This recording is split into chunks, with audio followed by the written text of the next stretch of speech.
Good evening, everyone.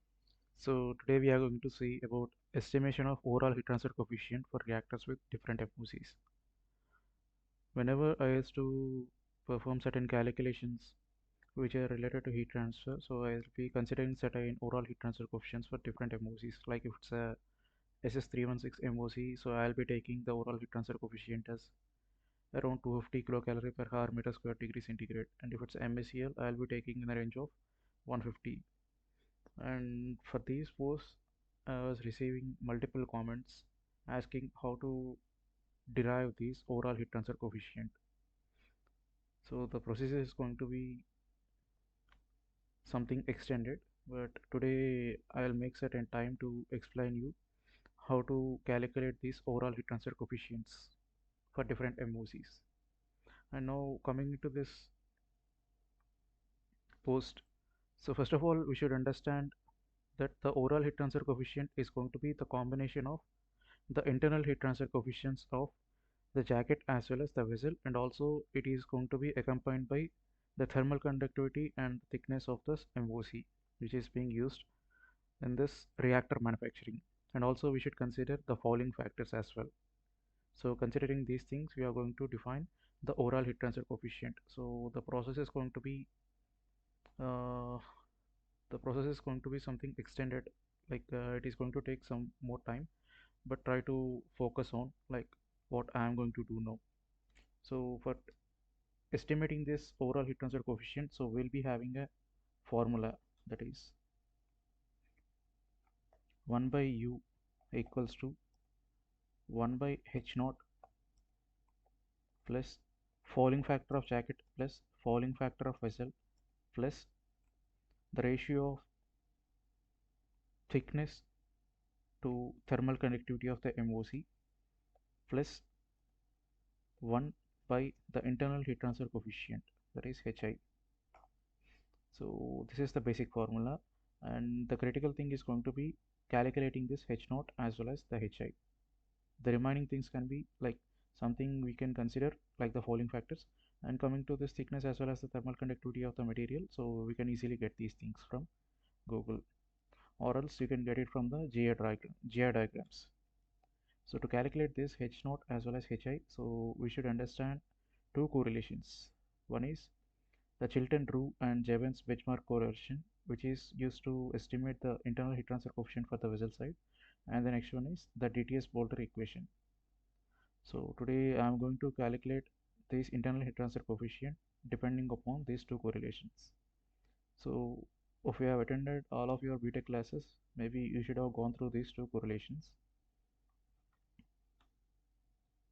So coming to this DTS-Boulter equation, the correlation is going to be Nusselt number equals to 0.025 multiplied by the Reynolds number, that is Re to the power 0.8, and then Prandtl number to the power 0.4 or 0.3. We can consider both, but only thing is we should understand when to use these. So if it's a cooling purpose, then we should take the n value as 0.3, and if it's a heating, then we have to take the n value as 0.4 multiplied by the viscosity, like the correction factor we are going to take it now. So this is going to be viscosity of the reaction mass, I mean the viscosity for the fluid which is flowing in the jacket divided by the viscosity of the fluid at the wall temperature. So usually what will happen is the viscosity is going to be varying along the surface of a jacket, but usually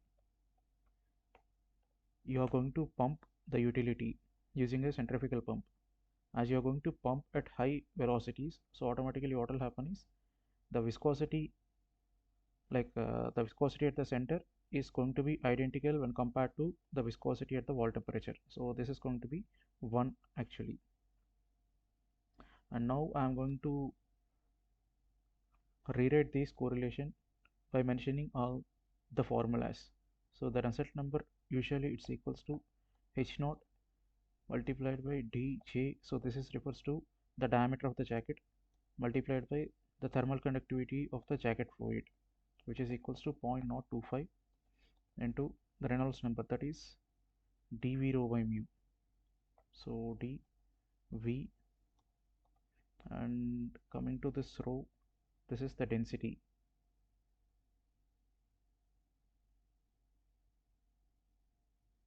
So here I was not able to find it. I'll mention it as rho by mu.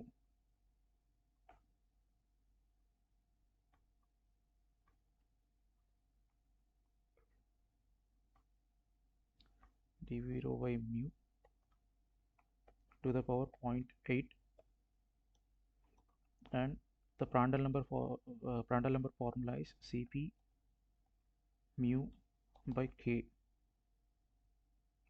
to the power 0.4 multiplied by same u by mu w to the power 0.14. So this is the formula, like the actual formula. And now for your convenience I'll be mentioning each and everything.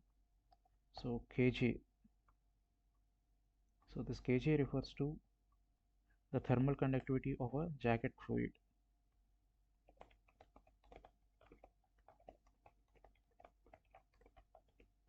Okay, and the next one is dj. So this is going to be equivalent diameter of a jacket. And the next one is v.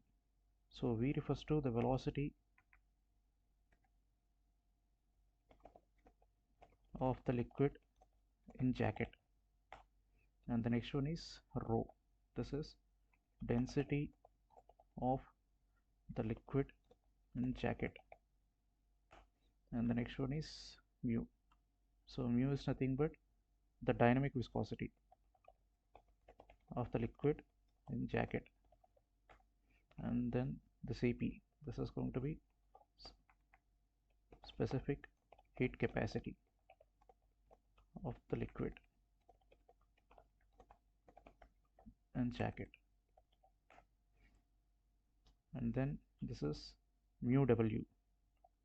So this is going to be again the viscosity of liquid in jacket at wall temperature. Okay, and now let's come into this calculation. I'll do one thing to calculate this velocity and all.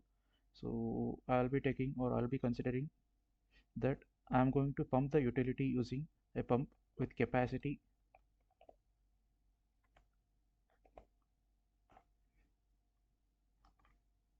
which is equals to approx 10 meter cube per hour.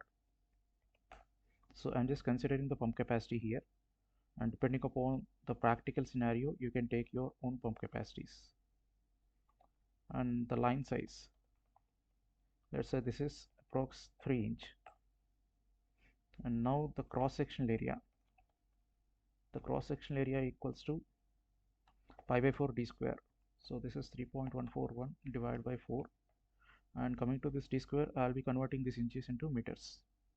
So first of all I'll be multiplying this with 2.54 to convert into centimeter, and then I'll be dividing with 100 to the power 2.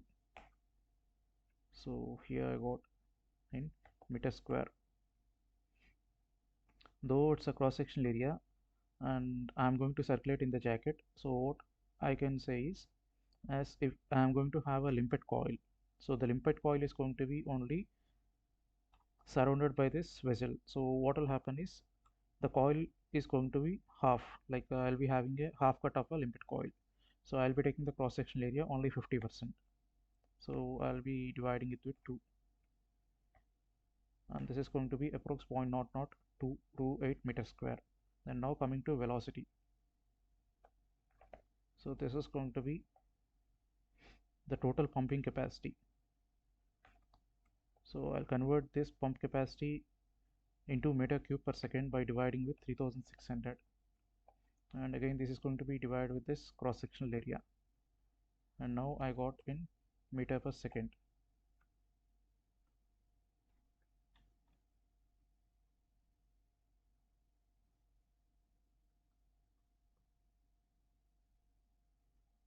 And the next one is the thermal conductivity of the jacket fluid. Let's say it's a chilled water. So the thermal conductivity is going to be approx zero point 0.6 watt per meter degree Kelvin. And coming to this equivalent diameter of the jacket. So the equivalent diameter is going to be extended topic, and I'll try to explain it in the coming videos. So for now I'll be taking this equivalent diameter of jacket as 50% of the line size. So this is going to be 3 divided by 2, that is 1.5 inch, and I'll convert this into meters to 2.54 divided with 100. So this is not the exact value, like it's not an exact equivalent diameter of the jacket, but for this instance just consider it. And the next one is rho, nothing but the density. This is going to be approx 1000 kg per meter cube. And the next one is the viscosity. So the viscosity of water is going to be 10 power minus 3 kg per meter second. So it's nothing but 1 divided by 1000 kg per meter second. And the next one is specific heat. The specific heat of water is going to be 1 kilocalorie per kg degree centigrade. And to have the units in a specific system, measurement system, I'll be converting this kilocalories into watt second. So this is going to be around 1 multiplied by 4184, and the units are watt second per kg degree Kelvin. And now, depending upon this above formula, I am going to calculate the internal heat transfer coefficient for the jacket, which is nothing but H naught. So H naught equals to 0.025 into this Kj divided by this Dj,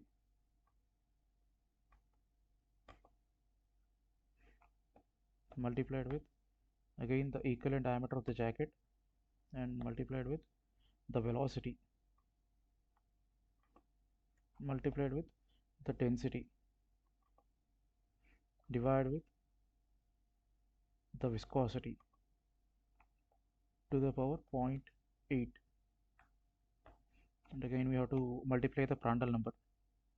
So for that we have to take this specific heat and the viscosity divided with the thermal conductivity of a jacket fluid to the power 0.4. And as you are going to pump the jacket utility at high pressure, what's going to happen is the temperature is going to be identical.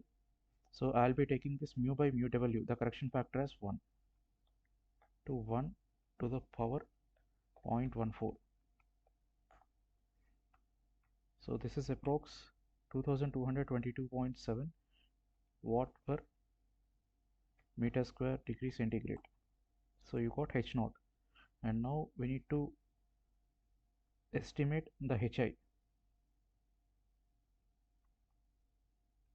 So one part is done, and now I'll move towards the second part, where I'll be using the second correlation, that is Chilton Drew and Jevons benchmark correlation, to identify the HI. And the correlation is, so Nusselt number equals to X multiplied with the Reynolds number power 0.66 multiplied with Prandtl number to the power 0.33 multiplied with the viscosity divided with viscosity at wall temperature to the power 0.14. So here the result number is nothing but HI D by K.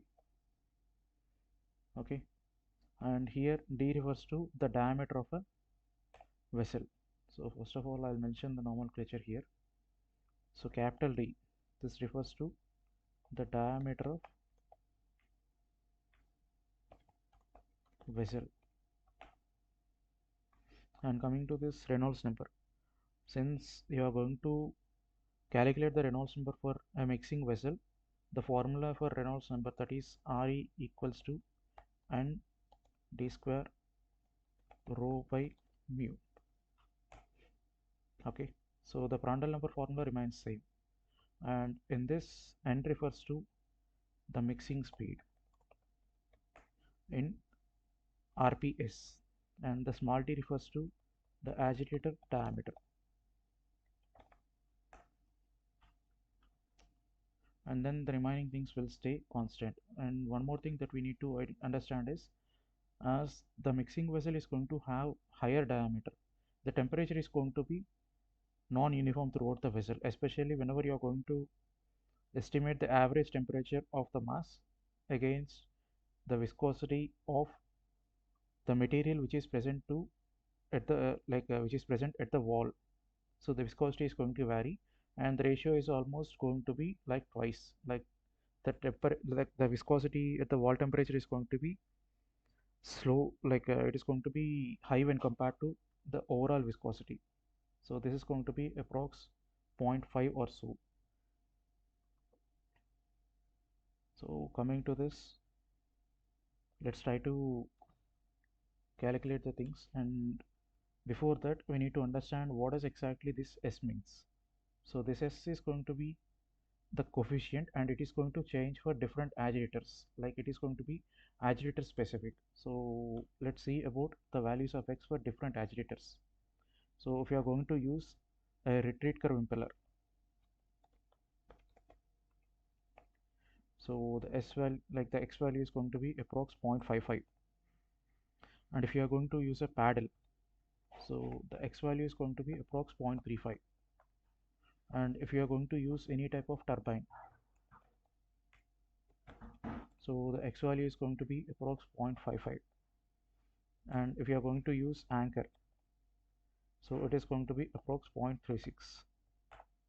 And in our case, I'll be considering anchor as agitator. And now I'll try to rewrite the formula by considering anchor as agitator. So in this case, this internal heat transfer coefficient Hi is equals to 0.36 multiplied by K divided by T, and then we need to multiply the Reynolds number, that is N d square rho by mu to the power 0.66 multiplied by Cp mu by K to the power 0.33, and finally you have to take this viscosity correction factor mu by mu w to the power 0.14. And now again taking the values, considering water is present inside the vessel, so the thermal conductivity is going to be approx 0.6 watt per meter degree Kelvin, and the diameter of vessel, so I'll be taking it as 1 meter. Like let's say it's a 5 kL reactor, and I have taken the diameter as 1 meter. And then the next one is the speed. Since it's an anchor, the RPM I'm going to take around 48, but I have to take in RPS, so for that I'll be dividing it with 60, and here you got the RPS. And once it is done, you have to consider the diameter of the agitator. Since it's anchor, I'll be taking almost 80% of a sweep diameter, so it is going to be 0.8 meter. And the next one is the density, nothing but the rho. So since it's a water, I'll be taking 1000 kg per meter cube. And then the viscosity, so for this I'll be taking 10 power minus 3, and the units are kg per meter second. And coming to the specific heat, this is going to be again 1 kilocalorie per kg degree centigrade. So to convert this into watt seconds, I'll be multiplying it with 4184, and this is watt second per kg degree Kelvin. So from this we should calculate the Hi. So Hi, it's equals to 0.36 multiplied by K, the thermal conductivity, divided by the diameter of the vessel, that is 1, and then the N, this is the RPS, multiplied with D square, that is the square of agitator diameter, 2 into rho, that is the density, divided by the viscosity, to the power 0.66. And then we have to take the Prandtl number, that is Cp, and mu by K. So K is again the thermal conductivity, to the power 0.33 multiplied with the viscosity correction factor. So usually the viscosity at wall is going to be higher, so I'll be taking it as 0.5 to the power 0.14. So here you got approx 2181.539, and the units are watt per meter square degree Kelvin. So by this we have completed the major part,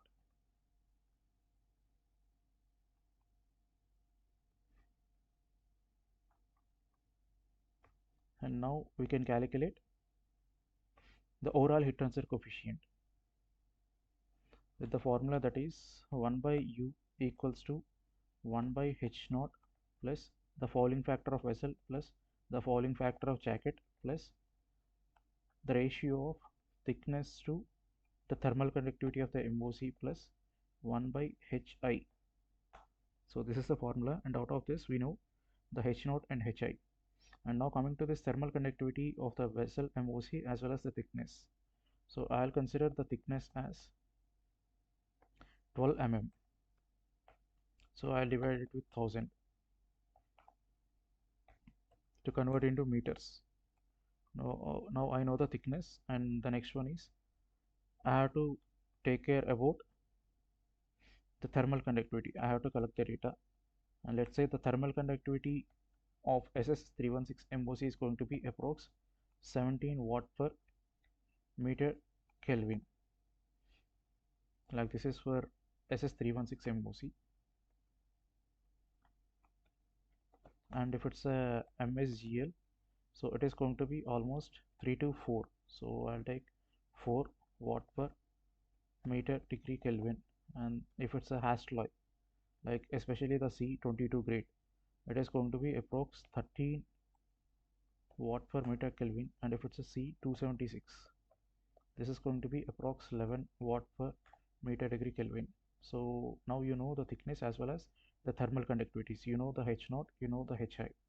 And coming to this fouling factors, so the fouling factors usually it varies in the range of point not 2. Like if you are going to use the vessel for longer time, or we can say for multiple years if you are going to use, so automatically there will be some development of fouling, and I'll be taking the fouling as 0.002 har meter square degree centigrade per kilocalorie, and I have to convert this into watts so that I'll be having certain uniformity. And to do that I'll be multiplying it with 3.6 and then divide with 4.184.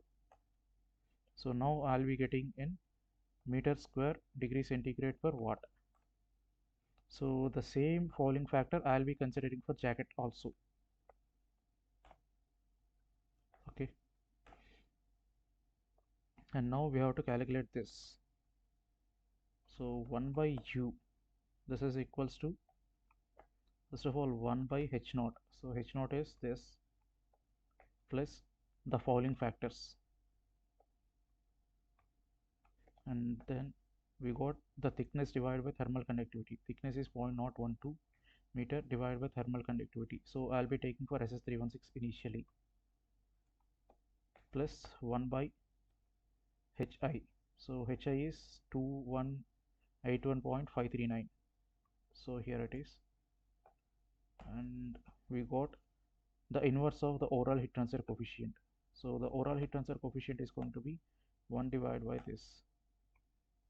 So now let's see, and the units of this is going to be approx like around watt per meter square degree centigrade. And to convert this into kilocalories, So I have to multiply with 1.163. So this is kilocalorie per hour meter square degree centigrade. And I have to mention that this is the overall heat transfer coefficient for the conditions that we have taken initially. So this is for SS316. And now I'll try to perform the same calculation for MSCL. And also you have to note that this is for anchor as agitator. And if you are going to go with a retreat curve impeller or PBT, the constant, like the constant that is being used here, it is going to be changed. So here we got the constants. And let's say if it's a MACL, again the internal heat transfer coefficients are going to stay same, and also the fouling factors. But what exactly it is going to change is thermal conductivity, that is thickness divided by this MSCL thermal conductivity plus 1 by HI. So HI is 2181.539. So to this I have to apply inverse.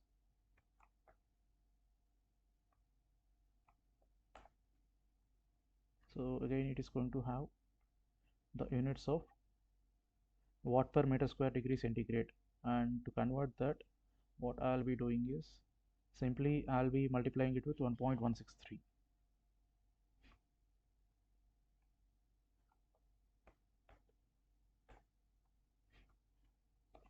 Okay, so if it's a MACL, it's going to be approx 150, and if it's a Hastelloy C22, so I'll simply drag it. So I'll be taking these things as constant, applying dollar symbols. Why? Because only the thermal conductivity is going to change.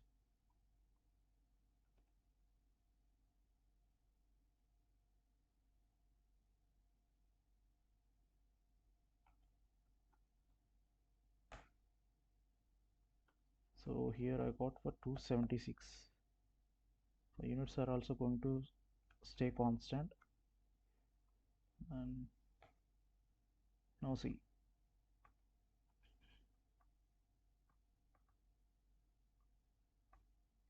so we have almost calculated the overall heat transfer coefficients for different MOCs. Like if it's SS316, it's going to be approx 230.03 kilocalorie per hour meter square degree centigrade, and also it is going to change depending upon the agitator you are going to use, and also depending upon the pump capacity that you are going to use, and also about it is going to change with the thickness. If it's a MSCL, it is going to be approx 150, and if it's a Hastelloy, it is going to be approx 220. So this is how we need to estimate the overall heat transfer coefficients for different MOCs. So if you like our video, please share the video with your dear ones, and also subscribe to our channel. If you have any questions in this, please write us a mail at pharmacalci823@gmail.com, and I'll be attaching this particular Excel sheet by providing you with a download link, and you can check the download link in the description of this video. Thanks for watching the video.